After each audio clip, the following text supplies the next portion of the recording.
This is the High School Football America podcast for April the 2nd, 2024. I'm Jeff Fisher. The High School Football America podcast is brought to you by GameStrat, America's premier sideline instant replay system with outstanding reliability, faster speed than Huddle's sideline. Plus, GameStrat has awesome customer service along with different plans priced right for every coach's budget. And don't forget, when you're talking to the fine folks at GameStrat, mention High School Football America and they will give you a High School Football America friends and family discount. To get a demo, go to GameStrat.com or click on the GameStrat banner ad that's located on every page of HighSchoolFootballAmerica.com. All right, we're making a stop in Memphis, Tennessee, Whitehaven High School. Coach Rodney Saulsberry. It's been about 5 or 6 years since he's been on the High School Football America podcast, and have him on for a couple of reasons today. The one that got us all up and running on this is a couple of weeks ago before the Easter holiday. He was named 6 of the 25 finalists are high school football coaches that are going to be in the Tampa Bay Buccaneers National Coaching Academy. 6 from the high school ranks. That's a great thing. And Coach has been there for a long time, a couple of decades, won a couple of state championships, done a lot of great things. And we're also going to talk to him about being honored by the AFCA earlier this year with the Power of Influence Award. That's a huge award. And Coach is on the line right now to talk about all of that and a little bit about his program. We'll even look ahead to the 2024 season. Coach, thank you for taking the time with me today.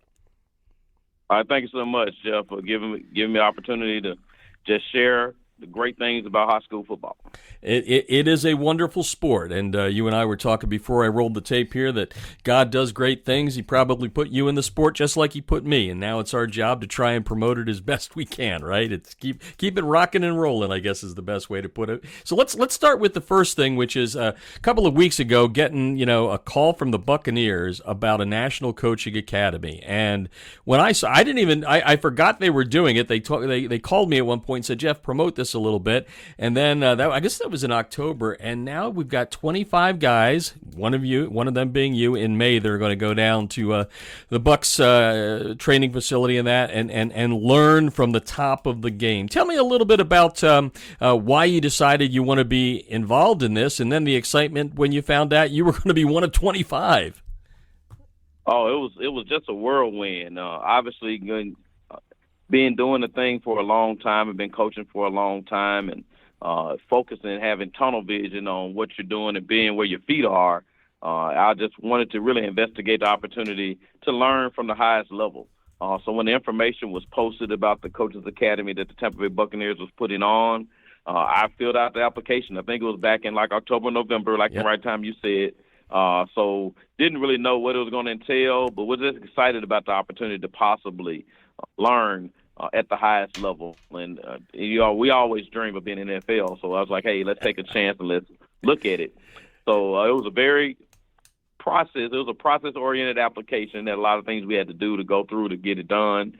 And I'm just so grateful that the opportunity did come. So, again, glory to God for just getting the opportunity. So I did it so long ago that you really didn't know when you were going to get the information or get the news. So when we did find out, it was probably about a month or so, about 2 months back, they kind of gave us an inkling that they'll be coming and making a decision. And when they finally announced it, it was just very gratifying to reach that. And then they said a total of 1,500 applicants, and they chose 25. It definitely makes you feel grateful for the opportunity. Yeah, no doubt about that. It's just such a wonderful thing, and I wanted to talk about this because all of the NFL teams are reaching more and more into the roots of the game. You're in Tennessee, of course, and the Titans have their Coach of the Week program. They've got their Coach of the Year, and then they've got a nominee for the Shula Award and all that. But it's kind of a broad, general question to you, which is, what does it mean to you as a guy that's been in the game for I guess you're probably 2.5 decades at this point there at the school. What does it mean to you when you know that the top level of the game is reaching down to a guy like you to be remembered to say, hey, yep, we play on Sundays, but we also appreciate those Friday night guys? Well, let you know that the game is still just that. It's still a game. And we say football is a microcosm of life. It can really teach you life skills. And if you really hone into the game, it can teach you so many things of dealing with adversity. So it's just a great thing to know that they know the essence of the game is high school football. They know that at the grassroots level, that's how the kids ultimately matriculate up to the NFL. So being able to go back and grab some high school coaches to go and teach them what goes on at the NFL level, it definitely was some gratifying news to hear.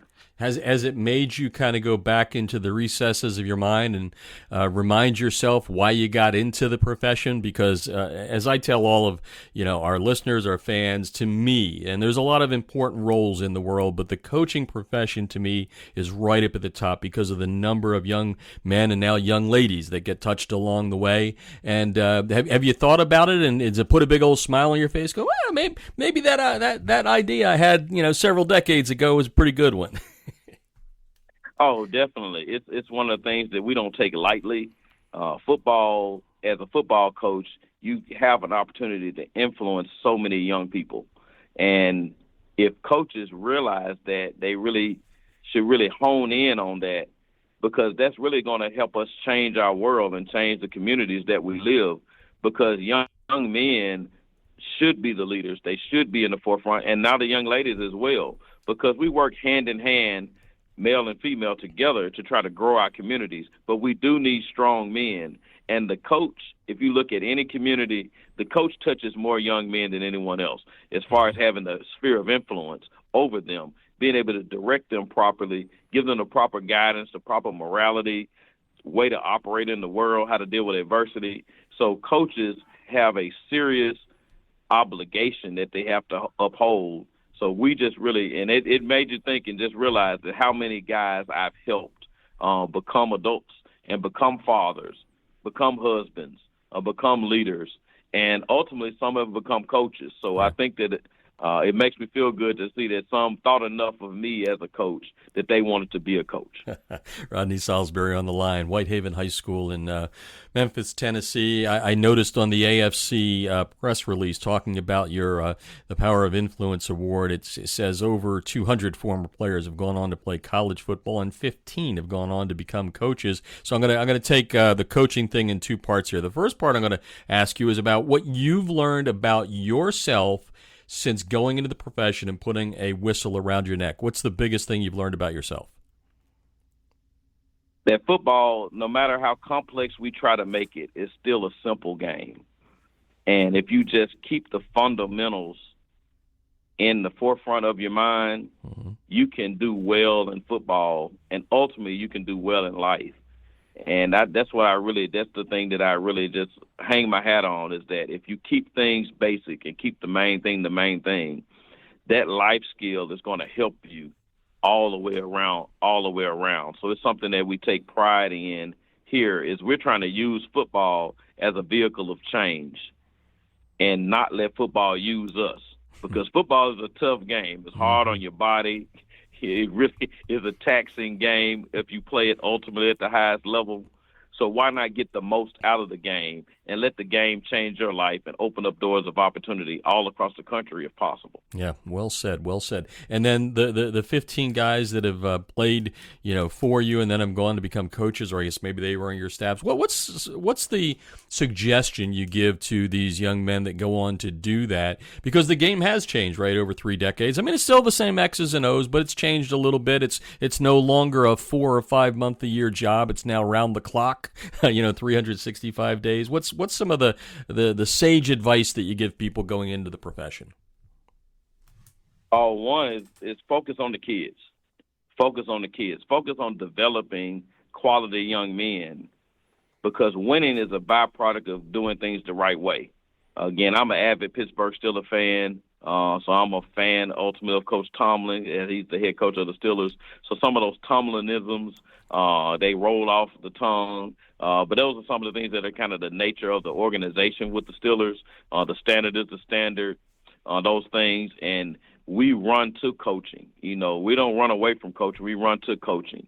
And coaching has an opportunity to affect change on people's lives. So we try to just focus on that. So I tell those young guys is, don't focus on just winning football games. Focus on winning lives. And if you focus on winning lives, the football wins will come. Yeah, no doubt about that. Some sage advice there. Rodney Saulsberry, he is the head coach at Whitehaven High School, just completed his 20th year as the head coach, 26th overall at the school in Memphis. Record's pretty darn good. 185-53, a couple of 6A state titles in the state of Tennessee. That's the largest classification. That was back in 2012 and 16. First championships in the program's history, and then was named by the AFCA as the winner of the Power of Influence Award. Like I said at the top, Coach, the Buccaneers came calling a couple of weeks ago, a couple of months or 3 months ago, whatever it is now at this point. The AFCA, just the bedrock of the coaching profession, honors you. I mean, what was it like when you got that call to hear that they were putting you into some very select category, a select category? Yeah, fortunately, I had the year before, I was a finalist for the award the year before. Mm-hmm. So I had kind of got wind of it, of the power of that award, the Power of Influence Award, just to see the gravity and the gravity of what it would mean to get that Power of Influence Award. So being one of the 5 finalists the previous year was very humbling. So to get nominated again the next year and then ultimately winning the award, and again being a national award, it's no words could just say how it felt. The gratification of getting those flowers as you live. But I just hang my hat on it, just grateful for my wife, my kids who've been along this journey with me, and all the players had the opportunity to touch. That award means that I was able to pour into other people's lives and having positive influence on them. So, again, just glory to God for giving me the opportunity to be faithful and stay diligent and be planted where my feet are, and having the luxury of just being here at home at Whitehaven and just changing the lives of people within our community. So, again, it was very humbling, and just seeing the magnitude of the award is something they still don't have a grasp on, even as you think about it today. Yeah, well, like I said, I've heard so many things from people across the state that I know in the state of Tennessee saying so many awesome things about you. It's well deserved. One of the things I wanted to talk about too, and this is happening in so many states, and it's a great thing to see as well. You were talking about Coach Tomlinson. Coach Tomlin, excuse me. I was reading something here. What I wanted to ask you, which is, I know in 2020 you co-founded the Minority Coaches Association of Tennessee, and this is happening in many, many states. I know it's happening down here in Georgia, where I live, where the minority coaches are getting together and forming associations. Talk a little bit about that and the importance and how important it is for young men that want to get into the profession to have an organization like the one you founded. Oh, yeah, support is necessary. Again, anytime you're trying to break glass ceilings that are seemingly there in the profession, where you want to be able to promote and prepare guys to move forward in the profession, having a group of like-minded people is always better, because you can bounce information off each other. And actually, the Georgia Coaches Association, Minority Coaches Association, led by Ma Tinker, was kind of the impetus to us, Dwight Hunley and I, starting the Minority Coaches Association in Tennessee. So he's been doing a great job down there in Georgia, and we needed that in Tennessee. So the pandemic kind of led us to, we started spearheading that, and it just took off from there. And even going to a grander scale, Mike Loxley started the National Coalition of Minority Football Coaches nationally for that same reason. Now, we used to have the BCA, the Black Coaches Association. When I was just started, but it kind of went away. So having another organization where we can talk as minorities, that's of all different races, minorities meaning men and women, who are not equally represented in the sport, in the coaching ranks and in the executive ranks, and trying to figure out how we can break those glass ceilings and share information, and know that we are worthy for those positions. And it's just all about opportunity and getting the exposure. So football is a great game. We say the huddle in the locker room is the most integrated place in America. And if everybody could just be in the locker room and be in the huddle, we would not have a lot of the issues that we have within this country with some of the relations that we have, because you learn how to be a teammate in the huddle, in the locker room. So our emphasis at all those different organizations is just to bond together, to give people that comfort, to be able to share their information, learn as much as they can, and then to show themselves worthy when they do get the opportunity to grow in the profession, be it at collegiate level, at professional level, or even in the high school level, because high school football is growing even more today, and it's highly competitive as well as far as in the coaching ranks. Yeah, and an amen to the locker room, Coach. That was just so well said. No doubt about that. Rodney Saulsberry is on the line, the Whitehaven head coach in Memphis, Tennessee. You kind of touched on it a little bit earlier, especially with the AFCA award. It's kind of a team award, right? Because you're the head coach, the HC gets all the interviews, all the accolades. Some of the crap too, as I always like to say, along the way. You might get a little bit of that, but you touched upon your family, and I know you've coached your son, and I'm just curious, if you want to take a few minutes here to talk about your family, and I don't know if allows the right word, Coach, but you know what I mean? If you don't have that family support, you can't go out and put the time in that you do over these past couple of decades. So talk about the importance of family as it relates to your success in the profession and awards like this. First and foremost, a lot of times you learn through adversity, and people understand that losing is a part of life, but you never lose, you learn.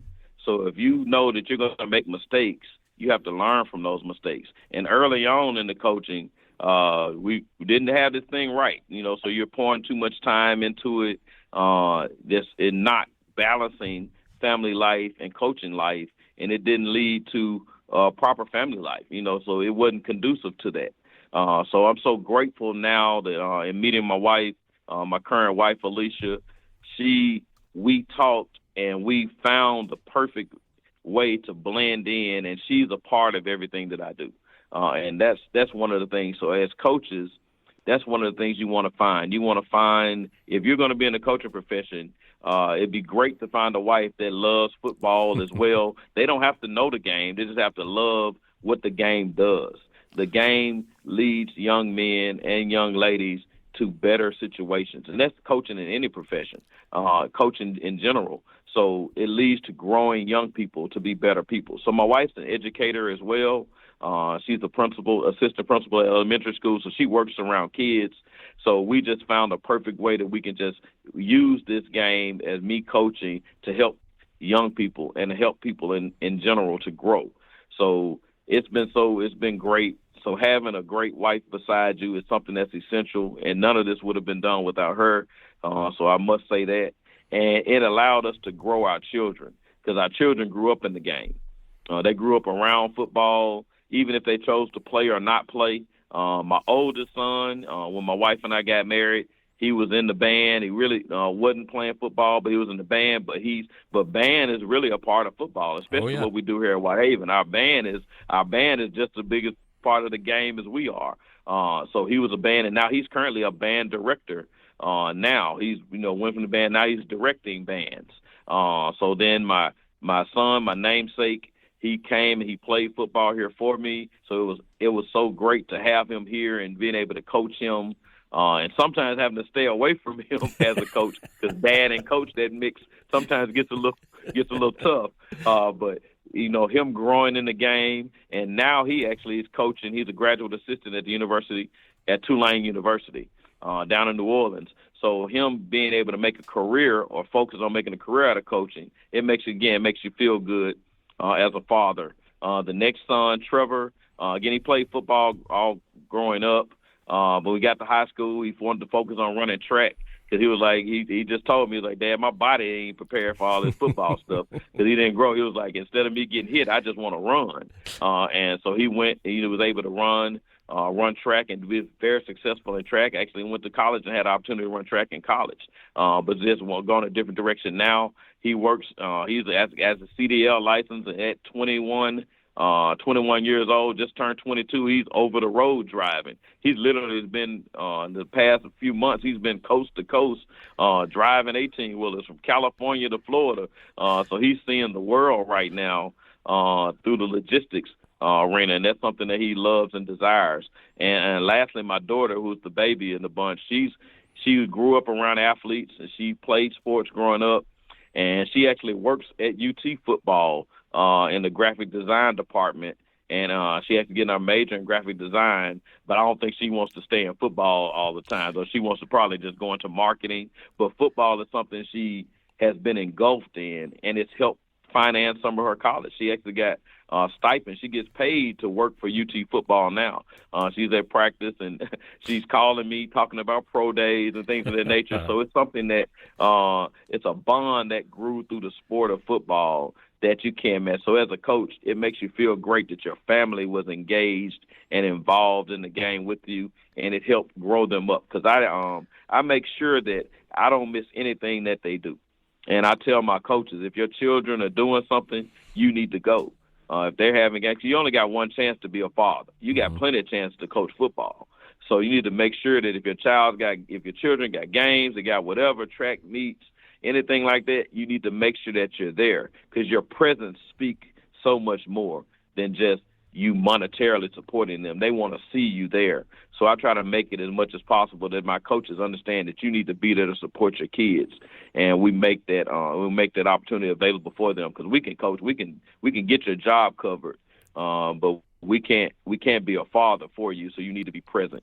So hopefully we're being models for our young men of how to be a husband and how to be a father, and hopefully that can help change our community by getting men in their rightful place in the home. Mm-hmm. Boy, a lot of nuggets in there you just laid down, Coach. Thank you for that little segment there. It's always important for me when I'm doing these interviews to give the coaches the opportunity to talk about family, because, a lot of times that's just lost on people. They don't realize how much time you're giving up from your family to do it. So you put it very succinctly there in a very nice way. Folks, I'm talking with Rodney Saulsberry.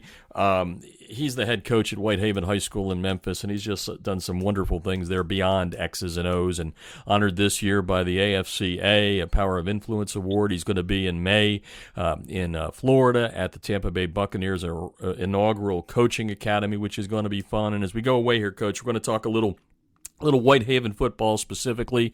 Obviously, 2.5 decades. We can't get everybody's name in here. We can't get every team in here. We can't do that. But what are some of the things, and I'm not saying you're retiring by taking a look back, but you know what I mean? If you take a look back over the time, what puts a smile on your face? Oh, the biggest smile is just when I see our kids have success. And that's one of the things. As a player here at Whitehaven, my head coach, Stan Collins, instilled in us is that, again, we want to use football as a means to an end so you can become a productive member of society and give back to the community. So that was a stated goal that we had as a program back when I played, and he's had that since he started to coach in 1979, and he went all the way to 1994. I believe, 94, 95. 1995, 96 is his last year coaching. So for that long period of time, he stated that mission. The next head coach that came beyond him was Vincent Hunter, who is currently our principal, who also played here, graduated with my sister in 1982. When he left and went to administration, one of my former teammates, Maurice Harris, who is currently Director of Football Operations, Director of High School Recruiting at Auburn University, he became the head coach, and he played with me here, and then I took over the reins from him. So we've had a legacy here at Whitehaven of the coach being a former player, and that's something we want to continue. So seeing our players that come back and coach, that come back and are productive. Again, we have police officers, lieutenants on the fire department, engineers, lawyers, people of all different walks of life. The head strength coach at Illinois, Tenarius Wright, is one of my former players. I have 2 associate athletic directors, one at Middle Tennessee, Larry Maples, one at Vanderbilt, John Kelly. So it's people that are in all different walks of life. The head strength trainer at the University of Texas in Austin is Darryl Faulkner, who's one of my former players. So people in all these it's stuff other than football that you can do and have successful lives. And just seeing those guys have success. Again, having current football coaches that coach in the area that play for me, that's what makes me smile, is just seeing that the labor that we put out there on the field did not go for naught. These young men are now husbands, are now fathers, are now productive members of society, and they're finding ways to give back just the same. So that's the thing that makes me smile from ear to ear. And one thing I didn't mention, I talked about Mike Loxley with the National Coalition of Minority Football Coaches. Mm-hmm. They actually have a program that they started with the UFL where they have a high school coach in every market that's going to work with the UFL team in their area. And I was blessed to get the opportunity to work with the Memphis Showboats here in Memphis. So that season actually just started this past weekend. Yes, sir. The first game here locally will be this week. So it's so many opportunities that are out here with the game of football where you can expand your knowledge and really get a chance to influence young people. So I just challenge people, man, use this game of football to help change lives, and we can really put our nation on the right path if we just focus on doing the right thing. I used that R word, retirement, a little bit earlier. You are not even close to retirement. You're working harder than you were maybe as a youngster. It sounds like. Man, it's again, God is blessing where he's giving us some busy times right now. So we can see the light at the end of the tunnel, though, Jeff. The light is at the end of the tunnel. We can see it. But we're just not there yet. I love it. Rodney Saulsberry here. We're going to wrap things up with. We're going to give a little sneak peek of things, and then I'll wrap up with one last question. So, what's 2024 look like for the Whitehaven football program? You guys have spring ball there in Tennessee, obviously. Probably have worked hard in the off season in the weight room. What are you thinking about this version? What's this going to be? Year 21 for you? Yeah, be year 21. Going into year 21 as the head coach. Again, I'm excited. We had a very young team last year. Actually got snake bit a little bit by injuries as well. So again, that's what adversity is the best teacher. So 5-5 is hard to say for me because it's been it's hard to say, but it also it's great to embrace the challenge of improvement. So I want to really embrace that challenge of getting where, because we had some close games there that could have went one way or the other. But that's the learning experience. So really, really excited about next year. I have a sophomore group that is dynamic. Again, we were very young, and we went looked up and we had 7 sophomores on the field. That's tough in 6A football to be playing that many young people. Oh, yeah. But them taking them lumps then will be beneficial to us this year. I have a small senior class this year, but that junior class is loaded. And I'm really excited about the freshman group and the incoming freshman group. We have a great group of 8th graders in our area, and we're just excited about the future that we're building. So I'm excited to get back to it. We'll have spring practice the middle of April to the 1st of May, right prior to me leaving to go down to Tampa for the Coaches Academy. We'll have spring practice, be able to get out there and get on the field and talk about those 2 favorite things in football, blocking and tackling. So that's what's going to be our focus for the spring. People say, what y'all going to do in the spring? We're going to block and we're going to tackle. That hasn't changed. It has not changed. So we can focus on those 2 things and learn them well. I'm really excited about the things we can do this year, and I'm definitely looking forward to it. Yeah, and folks, just to put it in perspective, if you didn't hear earlier, lifetime head coaching record is 185 and 53. So if he had 5 in that 53, you can imagine how few of those he's had. And as I've always said, Coach, right, when you talk to guys like yourself that have those really great records, you're probably able to talk about every loss and remember that like it was yesterday versus all the wins, right? Those L's stick in your head a little bit more. Oh, they linger sometimes. My wife says a little too long.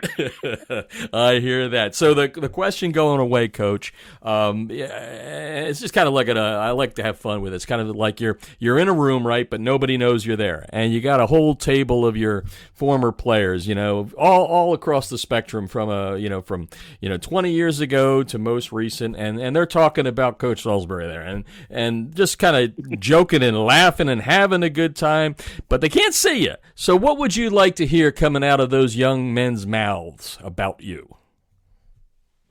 Well, one thing is I hope that they would say is, I'm glad I had an opportunity to play for Coach.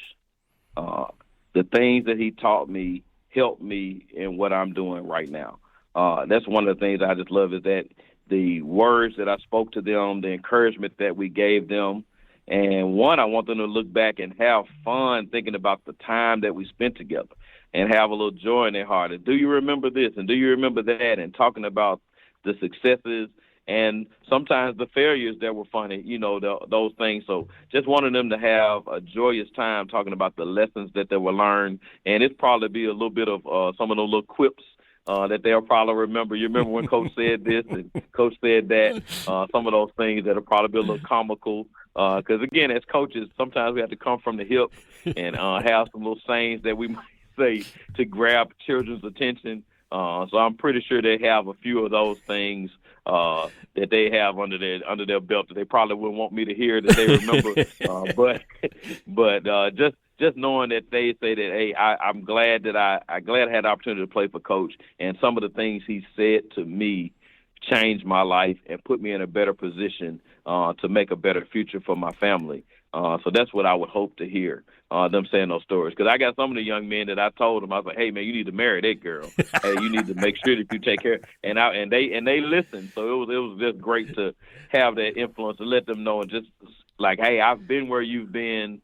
If you listen, I can help get you where you want to go. Wow, this half hour has just flown by, Coach. So much good stuff in there for people. And we have so many coaches that listen to our podcast regularly. Man, there's something in there, whether you've been around the game for decades or whether you've been around it for, 10 days as a coach. Coach had some stuff in there for you. Personally, I want to thank you for what you do for the young people of the world. You've made an impact, and I know you're not done, as you said. You got a lot more to do. And, lastly, just congratulations on the success here with the AFCA award. Again, you didn't start out to do it, but that comes to people that do good and are around for a little bit. And I bet you're going to have some fun down in Tampa Bay. So have fun with that, and thank you for taking the time with me. Thank you so much for giving me an opportunity. And, again, we're just grateful, and I appreciate the time. Hey, High School Football America fans, make sure you go and check out High School Football America throughout the week. Each day, we're revealing more and more of our 2023 High School Football America Academic All-Americans. 4,000 plus student athletes being honored this week. In the first 4 years of having this program, we have honored over 14,000 student athletes. To qualify for the team this year, you had to have a grade point average of 3.7 and above. We are going alphabetically state by state, and by the end of tonight, we will be through the state of Kentucky. So please check us out at highschoolfootballamerica.com. The High School Football America podcast is brought to you by NFL Play Football. Coaches, don't forget to check out playfootball.nfl.com for some great resources to help you improve in the coaching profession. That's the High School Football America podcast, and I'm Jeff Fisher.